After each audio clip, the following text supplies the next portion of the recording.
approving or disapproving of them. You're entering into this social world. So what fiction is about is what are people up to in the social world? What are their motives for doing this? Okay, I'll answer your question now.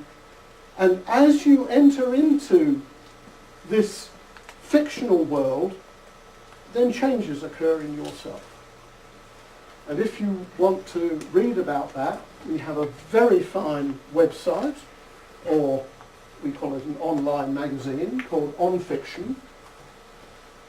It's kind of a cute name, Raymond thought of that. And you can either get to it by Googling On Fiction, and you'll get there. We've managed to get to the top of that Google list, which is, we feel terribly proud of. Or you can go direct to www.onfiction.ca. And we summarise our results in there. Yes, so I'm sorry to... Oh, my question was, does it have to be fictional? I mean, can it be empathy towards real life No, characters? you're absolutely right. I mean, our original measure was between people who mainly read... We've got a very good measure of people's lifetime reading.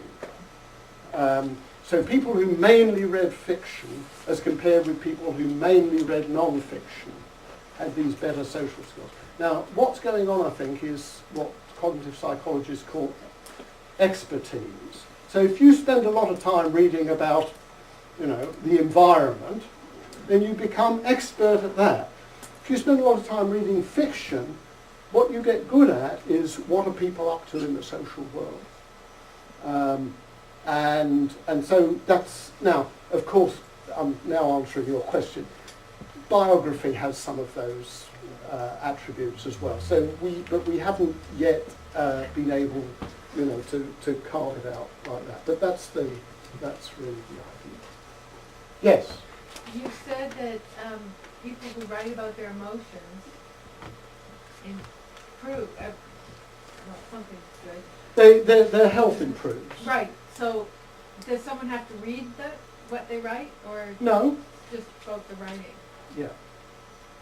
So you're sorting out for yourself what is deeply important to you, and giving yourself the task of doing that, even although you'll be upset at the time, has health benefits over the next few months.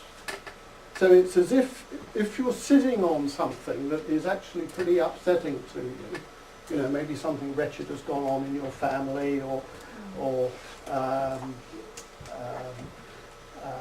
there's, a relationship has ended badly, or, you've gone to university and you're feeling dreadful about it because actually, you're only there because your parents made you go, I mean, the things that people are upset about, if you write about it for yourself, you do get clearer about it, but as I say, the striking thing is that you get some health benefits as well, as if having to sit on these things takes physical effort to keep it.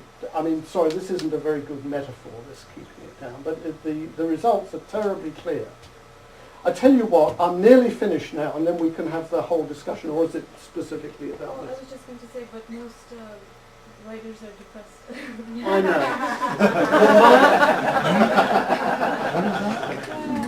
know. What was that comment? It was that many writers are depressed and, rather wretched people, and it's true. You wrote that book, right? I wrote that. Well, I'm also a novelist, so I get depressed.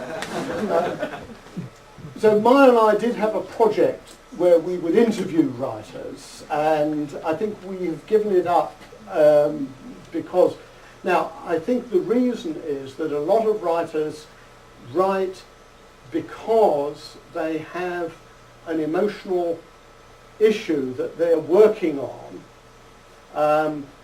which they can't give up, right? And they're often sort of a bit on the edge of society, and it could be that some of them are, I mean, like me, actually a bit weird. So they're very healthy then. So it's this Pennebaker result is for regular people. All right, I'm nearly finished. Oops, sorry. thought I was nearly finished.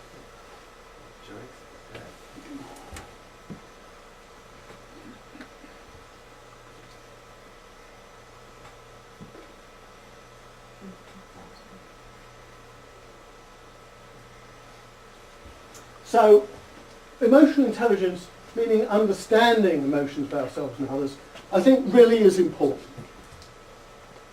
But the predictive idea of EQ, this thing that was on the cover of that book, it's yet to be shown. Now maybe, you see, IQ has been going for about 100 years, and it's gone through, some of these terrible stages that I told you about. EQ has been going for 15 years, and so there's really not much agreement on how you should measure it, and the number of results that have been found certainly don't outnumber negative results. Not negative, the findings where nothing happened. But one can certainly improve some of one's emotional skills and understandings, maybe in the sort of way I said. So thank you very much.